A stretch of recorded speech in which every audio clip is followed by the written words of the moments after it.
Assalamu alaikum, dear listeners.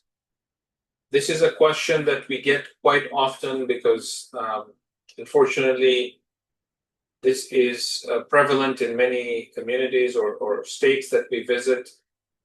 So here it is with regards to food.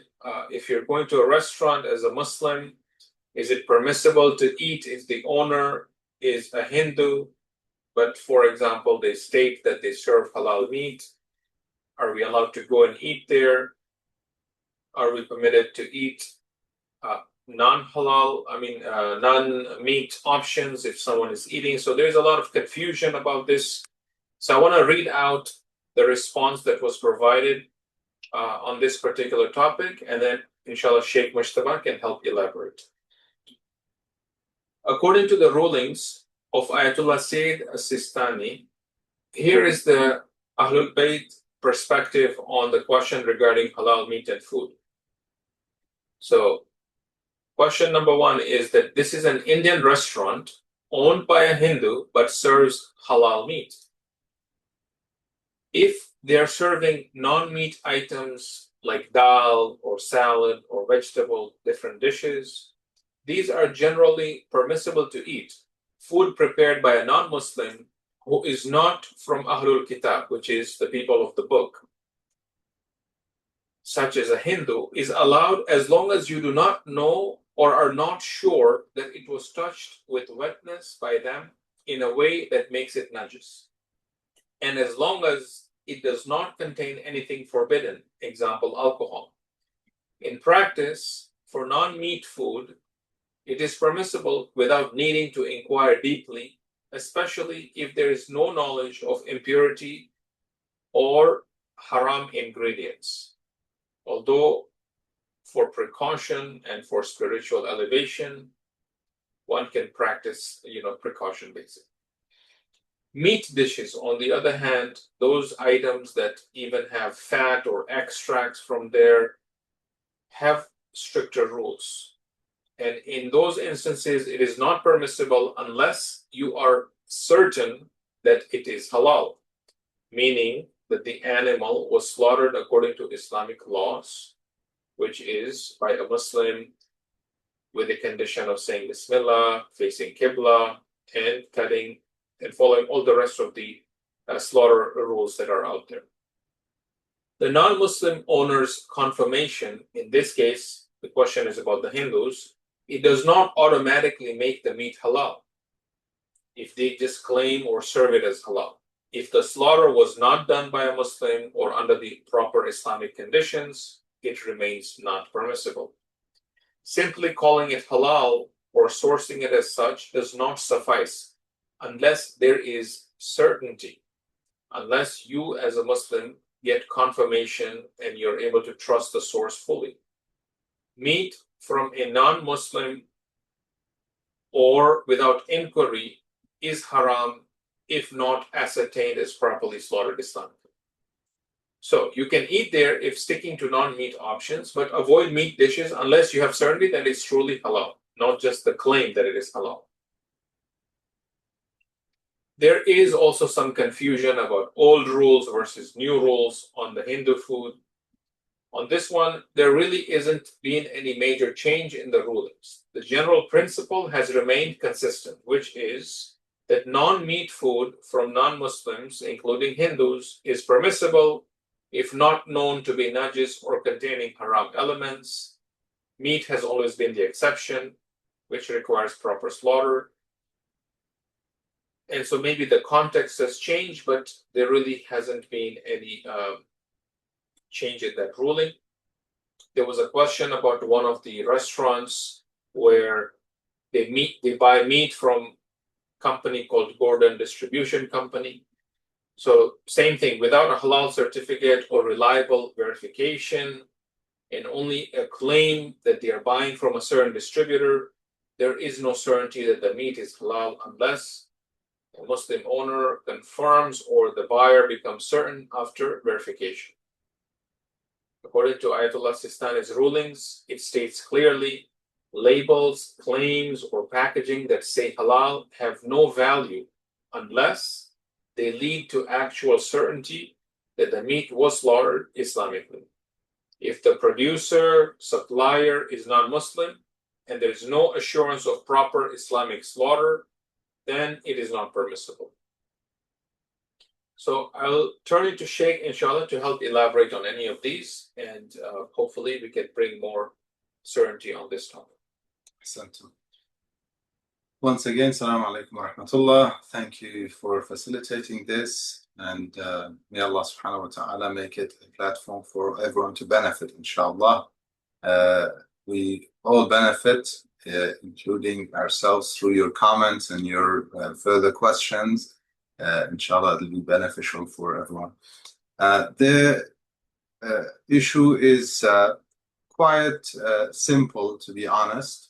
The food from any restaurant, Ahlul Kitab or not Ahlul Kitab, if you don't know that it became najis, non-meat products, okay, non-meat products, if you don't know that it became najis, therefore it is tahir, and it's pure, it's permissible to eat.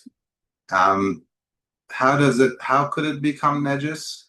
If it came in contact with other impurities, or if it was prepared by somebody who is not from Ahlul Kitab, because according to most of our Maraja, and majority of people follow Ayatollah Sistani, he considers non-Ahlul Kitab to be impure.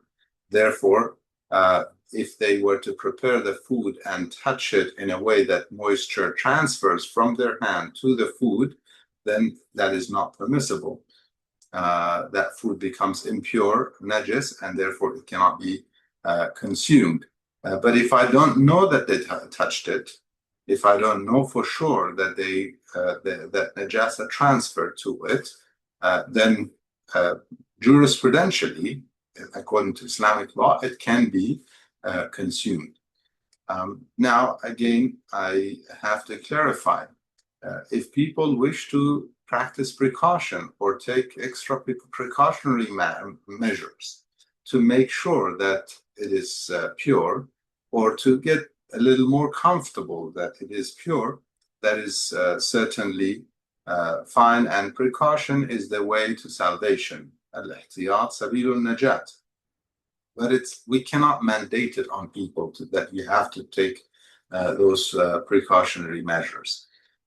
Meat products, on the other hand, certificates and statements from non-Muslims does not automatically make it halal.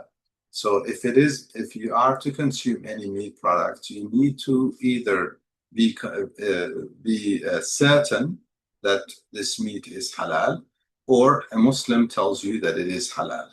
Either yourself are certain, you have done your research, inquired into it, and you are now certain that it's halal, or a Muslim tells you that it is halal. The rule of thumb, the general rule of thumb with non-meat products is that it's tahir unless proven najis. The rule of thumb with meat products is that it is not tahir, it is not pure, unless you are certain that it is tahir, it was slaughtered according to Islamic law, and therefore you cannot consume meat unless you are definitely certain, you have done your homework research, and you are certain that that meat is halal. With regards to restaurants, and I guess the restaurant mentioned, again, you have to apply the same principles, in the sense that if they're serving non-meat products and non-impure products like alcohol, serving you salads and things like that, you can assume it's tahir. You don't need to inquire about the religion of the one who prepared it. You don't need to inquire about any of these things. I mean, how did they touch anything else? Did they wash their hands? Did they wear gloves? You don't need to inquire. Okay, that is the simple rule. And when it comes to meat products, you need to ascertain. Regarding the old and the new, I think what may have changed in a way is the lifestyle of people. In the past, people prepared with the hand mostly. So to assume that they didn't touch it when they made it was very far-fetched. And so such assumptions would not be really reasonable. Whereas today, there's a lot of machines and, I don't know, gloves. And so it is highly likely that they did not touch it, or it's a 50-50, let's say. So there is doubt. Najas or tahir, we assume it's tahir unless it's meat. I think that clarifies. Anything else? I think one question just thought of, Sheikh, is Yeah. what about where Muslim interpretation of halal is different? So what I mean by this is some Muslims say you can buy meat from Publix And say Bismillah. and say Bismillah. So if you say you can take the word of a Muslim that is halal, how do we navigate this? Ahsan. That's a very good question. Generally speaking, a Muslim who is practicing tells you that it's halal, you don't need to ask anymore. Okay. However, if you come to know that there is a consensus in a specific school that Publix or non-halal meat can be purchased, and you say Bismillah at the time, and then it becomes fine, then obviously that would put doubts. Okay, and when doubt is there, that the Yadul Muslim is a proof. If again, if there is no serious doubt, serious reason to doubt that, but if they themselves are saying no, it's so that's why I think nowadays people ask about dhabiha halal. Okay, I think that this is something that many people, it's an expression many people are familiar with, Muslims, and especially restaurant owners. When they tell you dhabiha halal, they're referring to the Bismillah at the time of slaughter, because that's dhibh. Dhibh is slaughtering. Okay, versus halal as in like, okay, Bismillah and halal, and afterwards type thing. So I think if a Muslim says to you, this is zabiha halal, then there is no need to doubt it any further. Thank you. Thank you.